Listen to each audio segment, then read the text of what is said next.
शर्म की बात है। शुगर के मरीज हैं, 12 साल से इंसुलिन ले रहे हैं, 50 यूनिट हर रोज लेते हैं, लेकिन जेल में इंसुलिन नहीं देंगे। मारना चाहते हैं ये लोग दिल्ली के मुख्यमंत्री। अरविंद केजरीवाल के साथ हो जाएगी, कौन जवाब देगा? बाद में मुंह बना के कैमरे पे आ जाएंगे लोग, बाद में मुंह बना के कैमरे पे आ जाएंगे। जब तिहाड़ जेल के अंदर हत्या की घटना हो चुकी है, एक नहीं कई हत्या, मैं बता रहा हूं, पिछले 1-1.5 साल का रिकॉर्ड उठा के देख लीजिए। तो अरविंद केजरीवाल के साथ भी ऐसी घटना को ये लोग अंजाम दिला सकते हैं? शातिर लोग हैं। नमस्कार, नेक्स्ट 9 न्यूज देख रहे हैं आप। मैं हूं आपके साथ प्रांशु राठौर। दिल्ली के मुख्यमंत्री अरविंद केजरीवाल जो बीते कई दिनों से तिहाड़ जेल में कैद हैं। दिल्ली शराब नीति घोटाले मामले में अरविंद केजरीवाल बुरी तरह से फंस चुके हैं। वो अरविंद केजरीवाल जो साफ तौर पर कहते हुए नजर आए कि ईमानदारी से हम सरकार चला रहे हैं, चाहे मुझे जेल ही क्यों ना भेज दिया जाए, लेकिन मैं जेल से भी सरकार चलाऊंगा, और ऐसा होता हुआ भी दिखाई दे रहा है। लेकिन सवाल ये बन जाते हैं कि अरविंद केजरीवाल जो इन दिनों जेल में कैद है, क्या अरविंद केजरीवाल की मुश्किलें जेल जाकर और भी ज्यादा बढ़ रही हैं? क्या वाकई में अरविंद केजरीवाल की जान को अब खतरा बन चुका है? दरअसल ये सवाल इस वजह से उठ रहे हैं क्योंकि अरविंद केजरीवाल के परिवार के सदस्य, अरविंद केजरीवाल की जो पार्टी है, उस पार्टी के कार्यकर्ता नेता यही कह रहे हैं कि केजरीवाल की जान को अब खतरा है। सबसे पहले यहाँ पर केजरीवाल की पत्नी सुनीता केजरीवाल के उस भाषण को सुना देते हैं जो कहती हैं कि कैमरे की निगाहें केजरीवाल पर टिकी रहती हैं, उनके खाने तक पर टिकी रहती हैं, और दूसरी ही तरफ साजिश पर साजिश रची जा रही है। और आज आम आदमी पार्टी के ही सांसद संजय सिंह ने भी साफ तौर पर कहा कि उनकी जान को खतरा है। सुनिए जरा। लोगों ने कहा कि राजनीति बहुत गंदी चीज है। वाकई बहुत गंदी चीज है। देखिए, अभी उनके खाने पे कैमरा लगाया हुआ है, कैमरा एक एक निवाले पे उनकी नजर रखी है।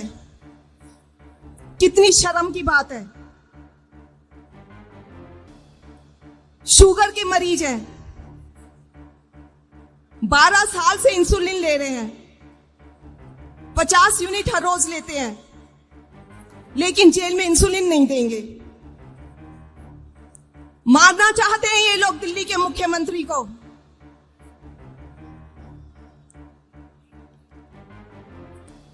ये लोग अरविंद केजरीवाल जी की सोच को समझ ही नहीं सकते।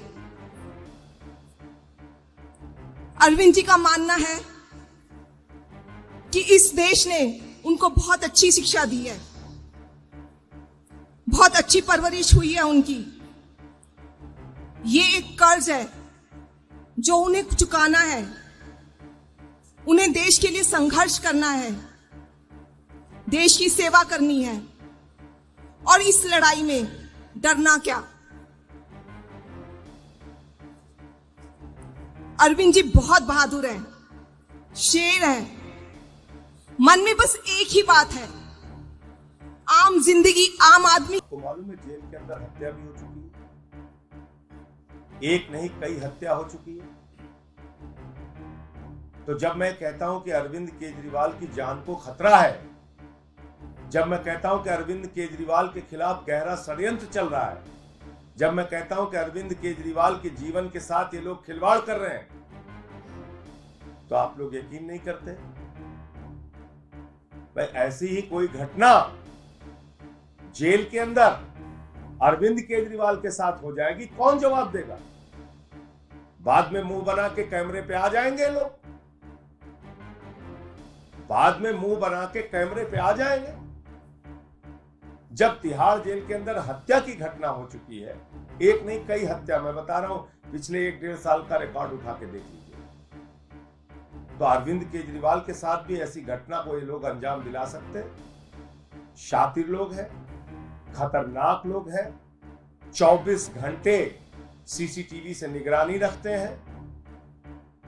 कहीं मौका पाके ऐसी कोई घटना करा देंगे, बाद में मुंह बना के कैमरे पे आ जाएंगे। इसलिए मैं कह रहा हूं, अरविंद केजरीवाल की जिंदगी को जेल के अंदर खतरा है, उनके जीवन को खतरा है और उनके खिलाफ गहरा षड्यंत्र चल रहा है। 23 दिन तक तो उस आदमी को इंसुलिन नहीं दी गई, तो ये तो जानलेवा कार्रवाई है ना। अगर आप एक जीवन रक्षक दवा जो किसी भी शुगर के मरीज के लिए शुगर बढ़ने पर वो कोलैप्स कर सकता है, शुगर अचानक डाउन होने पर कोलैप्स कर सकता है, और आप उसकी जिंदगी के साथ 23 दिन तक खिलवाड़ करते रहे, आपने इंसुलिन नहीं दिया। इतना हो हल्ला हुआ तो इंसुलिन दिया आपने। इसलिए अरविंद केजरीवाल जी का परिवार, उनकी पत्नी, दिल्ली के लोग, देश के लोग जो अरविंद केजरीवाल जी से बेहद प्यार करते हैं, वो चिंतित हैं, परेशान हैं इस बात को लेके कि अरविंद केजरीवाल के साथ क्या घटना ये लोग अंजाम दे देंगे, क्या साजिश रच देंगे, कैसे ये उनकी जिंदगी के साथ खिलवाड़ कर सकते हैं। और ये जो आपने बताई घटना, ये इस बात का उदाहरण है। आज की तारीख में तो मुख्यमंत्री अंदर सुना आपने किस तरह से केजरीवाल की जान को लेकर अब यहाँ पर खतरा बताया जा रहा है। हमारे साथ इस वक्त मौजूद हैं हमारे सहयोगी अमन जी। अमन जी, जैसा कि आप जानते हैं कि अरविंद केजरीवाल किस तरह से बीजेपी के खिलाफ मोर्चा पूरी तरीके से अब भी खोले हुए हैं। वजह बताई जा रही है कि कहीं ना कहीं मोदी सरकार में एक डर पैदा हो गया है कि उनकी पार्टी एक मजबूत दावेदारी पेश कर रही है। क्या वाकई में अरविंद केजरीवाल गले की फांस बन चुके हैं? देखिए, बिल्कुल अरविंद केजरीवाल को लेकर तमाम सारी बातें निकल के सामने आती हैं कि वो इतने मजबूत ताकतवर नेता हैं जो कि मोदी को भी, यानी जो पीएम मोदी, उनको भी डरा सकें, क्या बीजेपी को डरा सकें, और क्या बीजेपी को जरूरत आन पड़ी है कि अरविंद केजरीवाल को अगर जेल के अंदर बंद रखेंगे तो उनको पॉलिटिकल फायदा यहाँ पर होता हुआ नजर आएगा। देखिए, राजनीति में तमाम सारे ऐसे दाव पेच हैं जो चले जाते हैं, लेकिन सिर्फ ये कह देना कि अरविंद केजरीवाल को जेल के अंदर रखने से बीजेपी को कोई फायदा होने वाला है, मेरे ख्याल से ऐसा नहीं होगा। क्योंकि एक इमोशनल कार्ड अरविंद केजरीवाल पहले से खेलते हुए नजर आ रहे थे कि भाई मैं भी केजरीवाल, और अगर मुझे जेल के अंदर भेज दिया तो मैं वहीं से सरकार चलाऊंगा, आपके साथ जुड़ा रहूंगा, तमाम सारी बातें। और उसके बाद जब वो गिरफ्तार होते हैं, जेल में जाते हैं, तब ये सारा का सारा जो माजरा है वो निकल के सामने आता है कि क्या वाकई अरविंद केजरीवाल को अपने पद से इस्तीफा दे देना चाहिए, अपनी कुर्सी छोड़ देनी चाहिए। उनकी पत्नी का नाम निकल के सामने आता है, सुनीता। उसके बाद फिर उनके खाने को लेकर विवाद होता है, कभी जो इंसुलिन देने की बात होती है उसको नहीं दी जाती। तो कई तरह की इसमें पॉलिटिकल चीजें हैं वो दिखाई पड़ती, क्योंकि देखिए जेल के अपने कायदे कानून होते हैं, उसी के अनुसार सारी चीजें होती हैं, क्या दिया जाना चाहिए, क्या नहीं दिया जाना चाहिए। तमाम जो डाइट होती है उसके अनुसार उनको खाना पीने का जो सुविधा वो मुहैया कराई जाती। तो तमाम जो चीजें नजर आती हैं वो यही आती है कि सब कुछ जो है वो राजनीति से प्रेरित नजर आता है। और ऐसे में अगर फायदे की बात आप देख रहे हैं तो जाहिर बात है कि बीजेपी से ज्यादा फायदा अरविंद केजरीवाल को होता हुआ नजर आएगा, क्योंकि जिस तरह का इमोशनल कार्ड उन्होंने शुरुआत से खेला कि जो ईडी की मंशा उनसे पूछताछ की नहीं है, बल्कि उनको पकड़ने की, उनको गिरफ्तार करने की है। जैसे कि हमने देखा हेमंत सोरेन को भी पकड़ा गया, उसके बाद अरविंद केजरीवाल को पकड़ा गया, और दोनों ही जो दल हैं वो बीजेपी के कह सकते हैं विपक्षी दल है, उनके खिलाफ दल है। और ऐसे में जिस तरह से उनके दोनों सीएमओ को उठाकर जेल के अंदर बंद किया है, तो लोगों में एक इमोशनल कह सकते हैं कि इम्पैक्ट नजर आ रहा है कि यहाँ से अगर केजरीवाल को जेल के अंदर बंद रखते हैं तो लोगों का जो कह सकते हैं कि अब तक जो हमने देखा है कि दिल्ली में लगातार तीसरी बार मुख्यमंत्री अरविंद केजरीवाल है, तो इस बार लोकसभा में भी वो सोच रहे हैं कि उनको 2-3 सीटें यहाँ पर मिलती हुई नजर आए। और अगर जिस तरह से बीजेपी ने उनको जेल के अंदर बंद किया है, तो ऐसे में कहना गलत नहीं होगा कि बीजेपी ने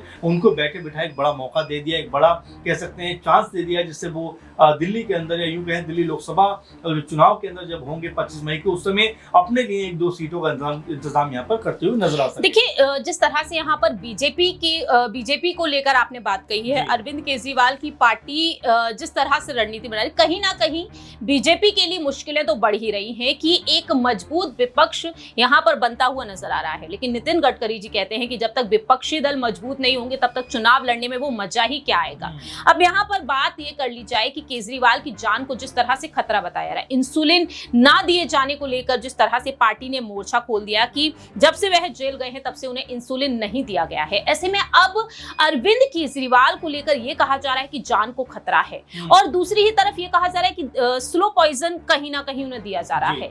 क्या वाकई में इतनी बड़ी साजिश अब रची जा सकती है? देखिए, बिल्कुल वही मैं कह रहा हूँ कि राजनीतिक तौर पर तमाम सारी चीजें इस पक्ष से उस दुष्पक्ष कही जाती हैं, लेकिन देखिए जिस तरह से जेल के नियम हैं, कायदे हैं, जिस तरह तमाम चीज़ें वहाँ पर होती हैं, और देखिए सब कुछ वैसा ही होता हुआ नजर आता है। क्योंकि मुझे याद है अरविंद केजरीवाल से जब पूछा गया था, जब वो जेल के बाहर थे, सत्येंद्र जैन के खाने को लेकर भी बहुत सारी चर्चा हुई होगी, आपको याद होगा, उस समय भी खाने को लेकर बहुत सारी बातें उठी थी। तब अरविंद केजरीवाल ने कहा था कि देखिए ये जितना भी चीज़ें हो रही हैं, जेल की जो नियमावली है उसके अनुसार हो रही है, जेल का जो प्रशासन है या जो जेल के अंदर जो कह सकते हैं कि जिस तरह की सिक्योरिटी, जिस तरह के इंतजाम हैं और जिस तरह की जो एक नियम बनाए गए हैं उसके अनुसार ये सारी चीज़ें की जा रही है। ऐसे में आप ये नहीं कह सकते कि उनको ये खाने को दिया गया, इस तरह का जो है वो खाना खाते हुए नजर आ रहे हैं। वो कहते हैं सब कुछ जेल के नियमों के अनुसार है। तो ऐसे में आप अरविंद केजरीवाल के लिए भी यही बात कही जा रही है कि वो मीठा ज़्यादा खाना चाहते हैं, वो ऐसा करना चाहते हैं, वैसा करना चाहते हैं, लेकिन फिर यही बात भूल जाते हैं कि सब कुछ जो हो रहा है वो जेल के जो कायदे कानून है उनके अनुसार हो रहा है। तो एक तरीके का भ्रम फैलाने का प्रयास किया जा रहा है कि अरविंद केजरीवाल जमानत लेने के लिए डायबिटीज जो उनको है उसका लेवल बढ़ाना चाहते हैं ताकि उसके साल को जमानत मिल सके, लेकिन इस चीज को भी कोई प्रूफ अभी तक नहीं कर पा रहे हैं। क्योंकि देखिए जो मिठाइयाँ थी वो भी शुगर फ्री बताई जा रही हैं, तमाम ऐसी चीज़ें जो सिर्फ ये कहा जा रहा है क्योंकि आम भी उन्होंने 2 से 3 बार ही खाया। तो इसका मतलब ये नहीं कि आप हर एक बात को सियासत से जोड़ दो। और देखिए दूसरे की सेहत का हमेशा आपको ध्यान रखना चाहिए, क्योंकि देखिए अगर सत्येंद्र जैन की स्थिति आप देखेंगे तो पहले किस तरह के थे और अब किस तरह से नजर आते हैं। तो सिर्फ पॉलिटिक्स करना अपने आप में अलग बात है, लेकिन सेहत के साथ में खिलवाड़ करना ये बहुत ज्यादा क्रूर बात है। क्योंकि आपने देखा कि इंसुलिन के इंजेक्शन वो लेते हैं उसको भी नहीं दिया जा रहा था। तो ऐसे तमाम सारे मसले में निकल कर सामने आए, लेकिन इससे ज्यादा चीज जो नजर आती है वो राजनीति की नजर आती है, सब मामले में पॉलिटिक्स नजर आती है, कैसे पॉलिटिकल फायदा अपने आप को पहुंचाया जाए। अब यही देखना होगा कि अरविंद केजरीवाल क्या वाकई में जेल से छूट पाएंगे। जिस तरह से अमन जी ने अपनी बात रखी है कि कहीं ना कहीं इसे पॉलिटिकल मुद्दा बनाया जा रहा है, क्योंकि लोकसभा चुनाव जिस तरीके से चल रहे हैं, पहले चरण के लिए मतदान हो चुके हैं, दूसरे चरण के लिए मतदान 26 अप्रैल यानी कि कल होने जा रहे हैं, और ऐसे में 7 चरणों में ये चुनाव होंगे और ये प्रक्रिया 1 जून तक चलेगी। लेकिन क्या दिल्ली में जब चुनाव होंगे उससे पहले अरविंद केजरीवाल जेल से बाहर आ पाएंगे? 4 जून को नतीजे सामने आएंगे लोकसभा चुनाव के। ऐसे में केजरीवाल की पार्टी के कार्यकर्ता ये तक कहते हुए नजर आए कि 2024 में पीएम मोदी प्रधानमंत्री पद पर नजर नहीं आएंगे, बल्कि अरविंद केजरीवाल, क्योंकि गोपाल राय ने साफ तौर पर कहा था कि चाहे तो अरविंद केजरीवाल को जेल में ही क्यों न डलवा दे पीएम मोदी, लेकिन प्रधानमंत्री तो वह ही बनेंगे। अब देखा जाए तो अरविंद केजरीवाल जेल में हैं, मुख्यमंत्री पद पर अब भी हैं, सरकार चला रहे हैं जेल में रहकर, लेकिन क्या आने वाले दिनों में जिस तरह से अमन जी कहते हैं कि पॉलिटिकल मुद्दा बनाया जा रहा है, क्या वह बाहर आ पाएंगे इस बहाने से या नहीं? क्या वाकई में ये मुद्दा बन चुका है या फिर यहाँ पर एक बड़ी साजिश रची जा रही है? इस पर आपकी क्या कुछ राय प्रतिक्रिया है, कमेंट सेक्शन में बता सकते हैं। तब तक के लिए आप देखते रहिए Next 9 न्यूज।